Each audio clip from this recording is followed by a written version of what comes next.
Papan iki rinoso bawara ngrebut pandulu. Akeh kang padha gegojegan ngaru mlaku imajinasi.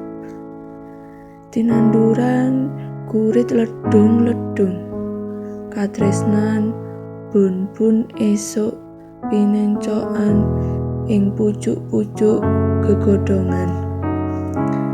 Lan sore manuk-manuk mabur gegiti wewuyungan. Jaman rodok cokro mangilingan. Papan iki wis dadi kuburan sanggar samun. Akeh bocah-bocah lula padha nangis sesonggrokan. Dedungo nyekar bapa biyung kang wis ora kenrawuhan. Bebarengan ngaslupe sastra kelangan cahya.